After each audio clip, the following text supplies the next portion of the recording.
Baik, pada kesempatan ini saya coba meneruskan menjawab pertanyaan yang diberikan oleh teman-teman dari Bank Indonesia. Jadi minggu lalu atau hampir 2 minggu yang lalu kali ya, kita ada webinar dengan Bank Indonesia, ada ratusan pertanyaan, 100 lebih sih pertanyaan. Ini ada lagi sih, dulu dikasih ke saya lagi. Baik, hari ini saya akan coba membalas pertanyaan yang sekitar virus atau malware. Bagaimana cara kita memperbaiki atau dan memperoleh kembali data dan dokumen dari PC atau laptop jika terkena virus ransomware? Waduh, nyerah. Ransomware itu filenya jadi ceritanya gini, ransomware adalah virus yang pakai kriptografi atau dienkripsi. Virusnya sendiri dienkrip artinya dienkripsi adalah antivirus tidak bisa deteksi virus itu. Jadi antivirus kan biasanya cara kerja antivirus kira-kira gini, kalau ada file, dia lihat pola dalam file tadi, ada bit apa aja dalam file tadi. Kalau bitnya seperti ini adalah virus, bitnya 10111 misalnya itu bukan virus dan sebagainya. Itu yang normal. Tapi kalau ransomware itu datanya dienkripsi, virusnya dienkripsi, akibatnya antivirus nggak bisa deteksi virus itu. Kemudian dokumen-dokumen di PC atau laptop tersebut pas kena virus akan dienkripsi lagi. Jadi udah virusnya dienkripsi, nggak bisa dideteksi, dokumen data-data di laptop tadi dienkripsi juga. Nah, kemudian skenario-nya adalah kita harus bayar skenario-nya, kira-kira kita bayar si pembuat virus tadi, nanti pembuat virusnya akan ngasih password untuk buka dokumen atau data yang ada di PC yang dienkripsi tadi. Skenario-nya kayak gitu. Cuman kenyataannya nggak ada jaminan bahwa yang bikin akan ngasih password walaupun itu dikirim. Jadi ini parah nih. Ini parah banget yang ini. Ini parah banget. Beberapa teman di Twitter sempat bilang kalau ransomware yang lama yang udah ketahuan, passwordnya bisa ketahuan sih. Tapi yang lama ada beberapa yang bisa ketahuan, tapi sebagian besar tidak ketahuan. Akibatnya datanya nggak akan balik. Jadi cara memperbaikinya adalah kita harus backup data kita sesering mungkin. Jangan sampai kena virus ini. Juga virus ini biasanya datangnya dari transferan cara kerja kita yang kadang-kadang jorok ya, maksudnya kita nge-web ke tempat yang nggak baik lah, terus kita transfer file seenaknya, akhirnya virus ini masuk dan ini akan merusak data-data kita dan data kita nggak balik. Jadi ini nggak bisa, saya nyerah kalau yang ini nyerah. Minta maaf, saya sendiri nggak masalah, saya nggak kena karena saya makanya, jadi virus ini jalannya di Windows ya. Jadi di Linux nggak jalan sih sebenarnya. Jadi agak selamat lah kalau pakai Linux sih sebenarnya. Coba tetap aja kita harus tetap backup data karena kerusakan bisa bukan hanya dari virus ya, bisa karena lampu ngejepret, file sistemnya rusak dan sebagainya. Jadi ini minta maaf, bagian yang pertama ini susah. Apakah antivirus itu bermanfaat? Ya, bermanfaat untuk virus-virus yang konvensional. Tapi kalau udah kena ransomware nggak bermanfaat juga antivirus. Apakah adakah antivirus yang malah berbahaya? Ada. Jadi kadang-kadang kalau kita masuk ke situs apa gitu, keluar iklan pop-up, cek pakai antivirus. Nah, yang itu yang berbahaya tuh. Kita nggak punya jaminan bahwa antivirus itu benar. Jadi kadang-kadang ada virus yang nyaru jadi antivirus. Jadi ada software yang buat attack, software yang buat nyerang, pura-pura jadi antivirus, dan dia menawarkan bahwa komputer kita bisa dibersihin sama dia, terus kita install, padahal itu software buat nyerang. Jadi kadang-kadang mereka banyak yang nipu juga sih. Jadi situs-situs itu nggak semuanya benar sih sebenarnya, gitu ya. Jadi harus pakai antivirus yang legitimate, antivirus yang bagus, antivirus yang benar. Cara ngelihatnya gimana? Lihat aja review yang ada di Google. Paling blow on mah ginilah, masuk ke Google, antivirus top, misalnya kasih kata top gitu ya. Nah, langsung keluar kan, top 10 best antivirus 2020. Banyak review-review kayak gitu. Jadi bisa dibaca sih antivirus kayak gitu. Tapi antivirus ini hanya tuh $20, award winning. Ini apa sih antivirusnya, apa sih? Kok nggak ada tulisannya antivirusnya apa? Oh nih, Total AV, Norton. Ini ada Avira, Panda, PC Protect, Bullguard. McAfee, Bitdefender, Avast. Jadi kita bisa lihat ininya.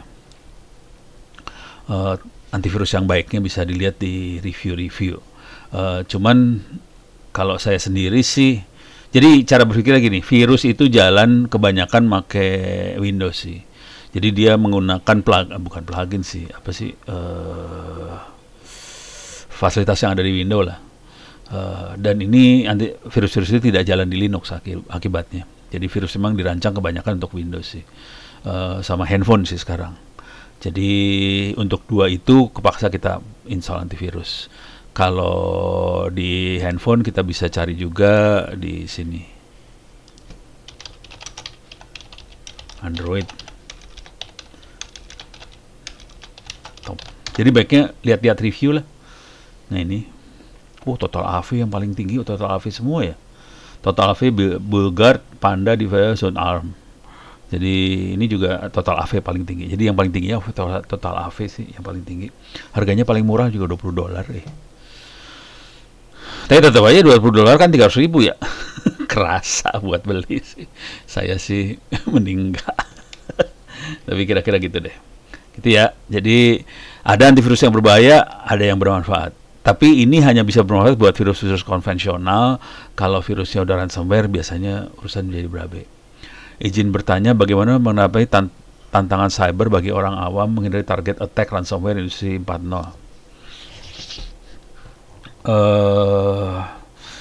Intinya sih sederhana. Mereka hanya berbahaya kalau berhasil masuk ke komputer kita. Intinya itu aja. Kalau virus atau ransomware itu tidak masuk, kita aman. Kalau dia masuk, baru kita berabe urusannya. Jadi kita harus menjaga diri, jangan sampai makhluk ini masuk. Masuknya lewat mana? Mereka akan masuk pada saat kita browsing, kita klik sesuatu, masuk. Ada email, di-attach sesuatu, masuk. Terus juga misalnya kita transfer file pakai USB atau apa, masuk dari situ. Jadi dia akan masuk lewat transfer. Kalau kita hati-hati, kalau kita tidak kepo, kita pokoknya cuek, jangan kepo, jangan klik sembarangan, relatif aman sih sebetulnya. Kalau mau aman banget, tapi kadang-kadang nyebelin juga sih. Bentuknya iklan. Iklannya menarik, terus kita klik, wah ya udah kacau dah. Jadi suka kayak gitu. Jadi kira-kira itu cara berpikir sederhananya. Ransomware dan terutama yang nyebelin banget ransomware ya, hati-hati. Konsekuensinya ini parah banget nih, ransomware ini parah banget. Karena ini bikin kacau. Nah, yang targeted attack kisahnya kira-kira gini. Targeted attack tuh ini kejadian benar waktu itu. Kaspersky datang ke Indonesia, saya sempat ngobrol sama Kaspersky-nya. Terus dia ceritanya gini, dia bilang, ini kisahnya serangannya di bank di Rusia. Jadi yang nyerang itu bikin virus yang tampilannya persis sama dengan tampilan komputer teller yang ada di bank itu. Disebarkanlah virus itu dan berhasil masuk ke komputer teller itu dan ngambil alih layar komputer teller itu. Masuk tuh virus. Tapi komputer teller kan nggak tahu bahwa itu virus karena tampilannya persis sama. Melakukanlah dia transaksi perbankan. Jadi transfer duit, ada orang datang minta transfer duit segala macam.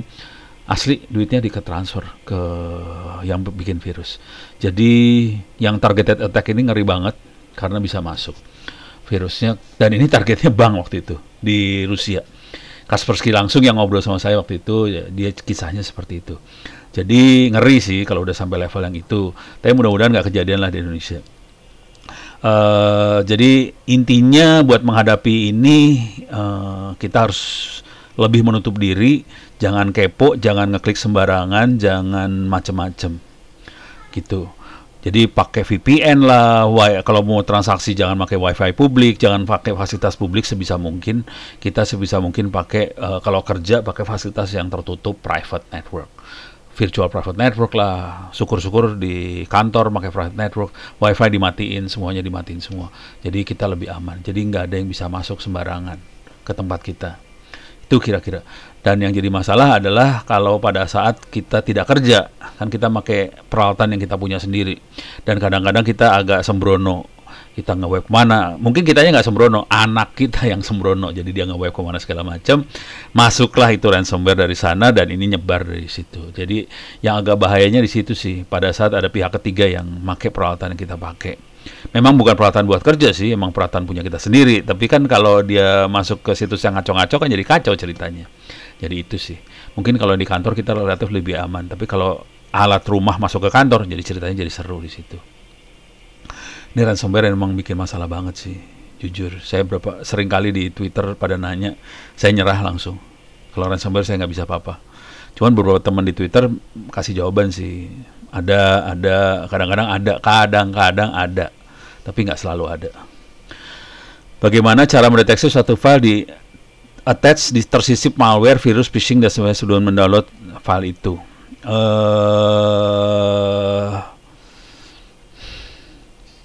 Ini harusnya bisa dibantu sama antivirus, harusnya. Cuman kalau saya cenderungnya langsung di-delete aja udah. Jadi kalau kita nggak kenal yang ngirim, delete. Kalau kita kenal yang ngirim, ini harus hati-hati dulu, tanya.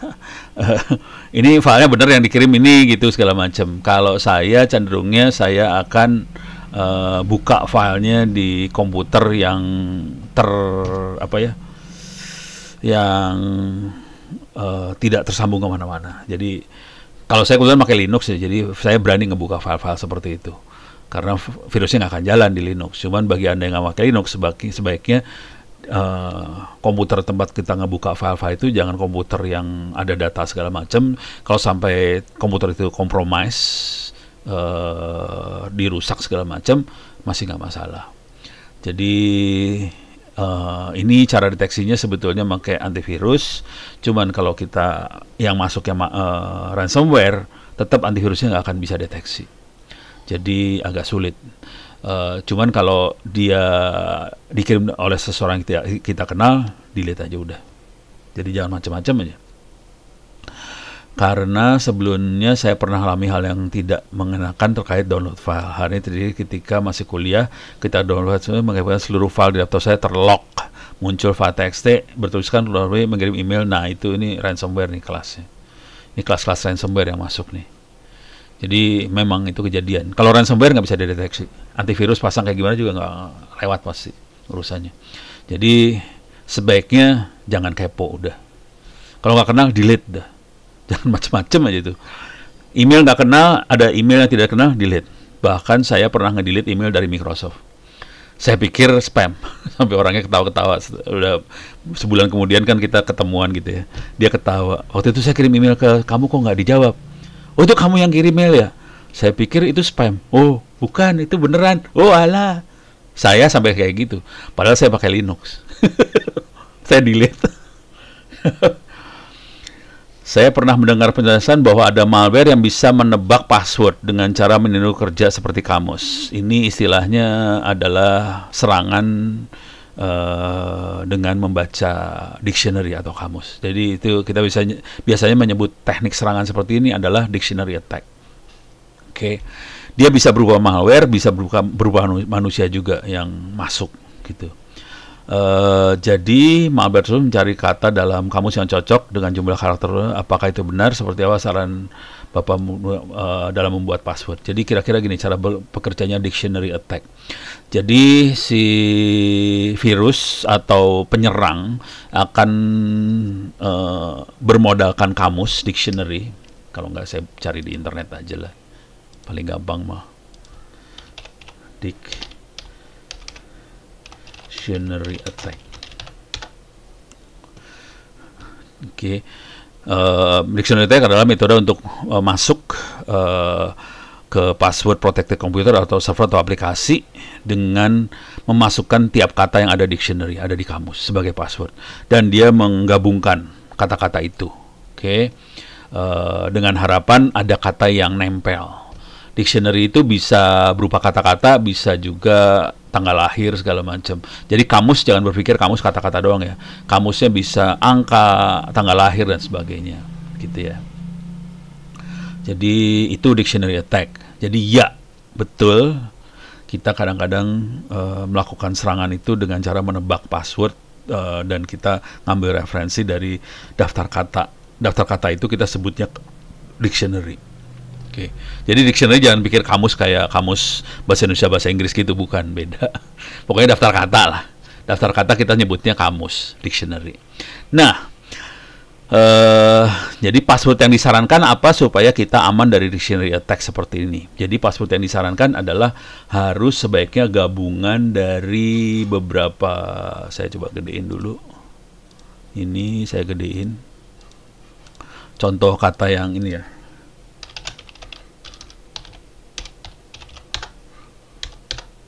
Contoh kata password yang susah ditebak.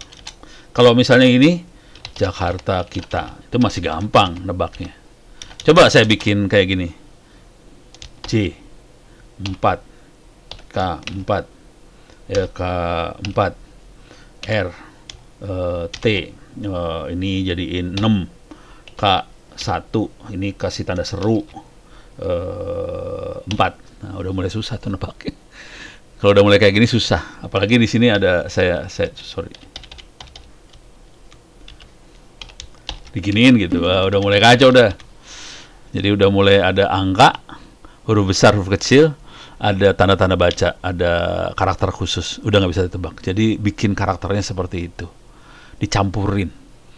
Jadi ini contoh password yang susah ditebak. Karena ini nggak ada di kampus nggak ada kata-kata seperti ini, nggak ada di kamus. Jadi kita susah nebaknya, gitu ya. Beres ya, sip. Oke. Jadi ini urusannya tentang aplikasi yang dapat memata-matai pengguna. Apakah ada lembaga internasional yang mengawasi ini? Contohnya dilakukan audit terhadap perusahaan melakukan aplikasi.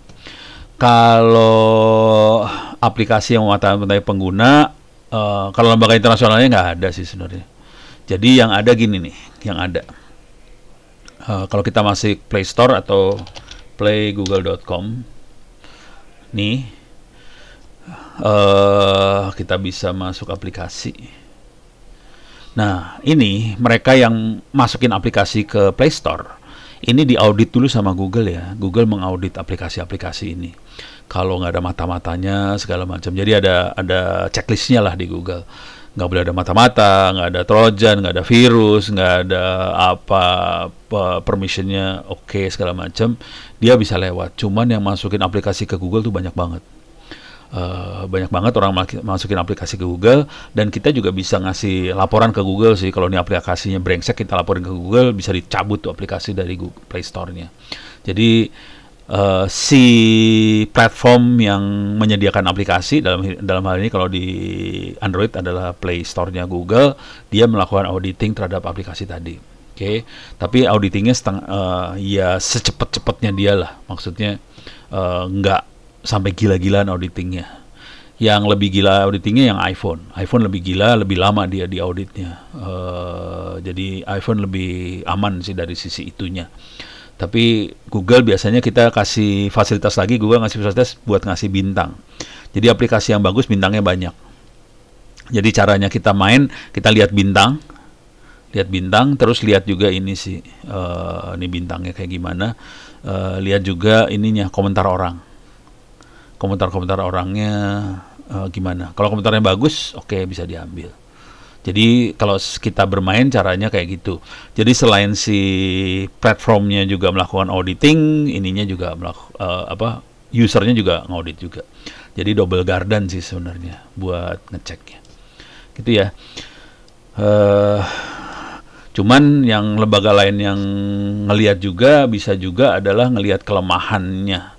Jadi kita bisa lihat di CVE, Common Vulnerabilities Exposure, di mitre.org dari aplikasi. Tapi ini biasanya aplikasi yang levelnya corporate, bukan user biasa ya. Kalau Play Store ini user biasa. Untuk user biasa aplikasinya kita bisa lihat. Ini kalau ini kan game teka-teki, ini user biasa banget ya. Nah kalau yang ini ya nggak bisa masuk, lemot banget. Kenapa ini? Yang CVE itu level corporate. Jadi aplikasi-aplikasi yang levelnya untuk perusahaan kayak gitu kita bisa lihat di sini. Misalnya Microsoft, berapa bagus sih sebenarnya perusahaan Microsoft. Misalnya Google, berapa bagus sih aplikasi-aplikasi yang dibikin sama Google. Bisa dilihat di cve.org ini, cve.mitre.org ini. Cuman ini kenapa nggak nggak keluar, mencurigakan banget ini. Yang ini keluar. Oh, ini keluar. Ini parah nih. Oh, ini keluar. Oke. Satu lagi, ini kita bisa lihat, misalnya kita cari aplikasinya MySQL. MySQL ada database yang kita bisa lihat tahun 2020 ada beberapa ini, banyak juga nih masalahnya di MySQL. Kelihatan kita bisa lihat masalah di aplikasi tadi. Kalau ini lebih bukan ada trojannya atau ada virus yang enggak, ini adalah kelemahan si aplikasi. Bisa dihack kayak gimana nih aplikasi gitu. Jadi masalahnya bukan masalah ini ya, mata-mata kalau itu. Kelemahan si aplikasi seperti apa. Jadi kita bisa lihat dari beberapa sisi sih. Ono sebagai pejuang Linux, kenapa hampir jarang ada virus malware yang menyerang user maupun pengguna Linux dibandingkan Windows yang sangat rentan terhadap serangan. Jadi ini psikologinya ya. Jadi orang bikin virus itu sekali bikin pengennya nyerang sebanyak mungkin. Kalau dia bikin nyerangnya, dia udah bikin susah-susah nih, dia udah meluangkan waktu seminggu buat bikin virus, tapi yang diserang cuman 10 komputer, rugi dong. Kalau dia bikin seminggu yang diserang jutaan komputer, senang banget. Nah, kebetulan banyak banget orang yang pakai Windows, jadi orang akan bikin aplikasi yang buat nyerang yang banyak tadi Windows. Padahal Linux itu sekarang lebih banyak daripada Windows. Tapi banyaknya dalam bentuk Android. Jadi Android mulai diserang sih sekarang. Kalau Linuxnya buat desktopnya enggak. Karena enggak sebanyak Android yang pakai. Padahal dalamnya sama, itu mau Android sama Linux sama dalamnya. Cuman GUI-nya beda gitu. Oke, jadi kira-kira psikologinya gitu. Kalau kita bikin sesuatu, kita pengen ngancurin sebanyak mungkin. Dan lebih beken juga kan kalau kita bisa ngancurin banyak. Kita kira gitulah psikologinya. Nggak beken. Misalnya saya bikin virus, udah gitu kita ngumumin, saya berhasil menyerang 10 laptop virus. Terus orang akan bilang, so what gitu, ngapain lu nyerang laptop virus, nggak ada nilainya gitu. Makanya kita pakai Linux seneng, soalnya nggak ada yang nyerang. Apakah menggunakan antivirus browser cukup aman untuk proteksi perangkat kita yang menggunakan email? Terima kasih. Caranya ginilah ngelihatnya tadi, yang tadi aja ya saya saranin sih kalau bisa ngelihat ini rating di sini. Antivirus top. Jadi cara ngelihatnya sih sesederhana ini sih, kita lihat rating ini kayak gini aja sih. Jadi kita bisa tahu antivirus mana yang paling baik. Kira-kira kayak gitu doang sih. Oke. Dari rating ini kita bisa menilai sebaiknya kita kalau mau invest yang mana. Cuman ini total AV geblek juga ya, harganya $20. Dari $100 dia turun harga jadi $20. Yang lain 79 jadi 30, ini turun semua harganya. Tapi harga aslinya $100 ini. 1 juta lebih. Bener nggak sih? Bener ya, $99 ya, gila. Turun jadi $20. Gila. Ya buat dia lah, untung lah. Lu ini bayangin, ada 10 juta orang, bayar $20, berarti dia punya $200 juta kan, kali 10.000, kali 15.000, berapa miliar? Pegawainya paling berapa sih? 20, 30 lah. 30 tuh banyak sih. Dan tapi sialnya mereka harus monitoring virus terus sih. Dan biasanya dia solusinya bukan hanya antivirus, dia juga bikin firewall, bikin VPN, segala macam sih. Jadi antivirus ini dahsyat sih sekarang. Sudah bukan hanya deteksi virus, dia melakukan proteksi, dia bikin firewall, apa segala macam. Kayak ini Norton ada best parental control feature kayak gitu. Jadi buat keluarga bagus banget nih Norton. Karena dia punya parental controlnya. Jadi anak-anak bisa dijamin tidak akan ngelihat bokep lah apa segala macam. Jadi oke banget sih supaya masuk surga semua. Kira-kira gitu ya. Oke, bagus sih. Ini bisa di-review aja, lihat. Oke, mudah-mudahan bisa memberikan sedikit gambaran tentang virus dan malware buat teman-teman di BI. Tapi ini mudah-mudahan bisa bermanfaat buat teman-teman semua yang menonton jawaban ini juga. Terima kasih.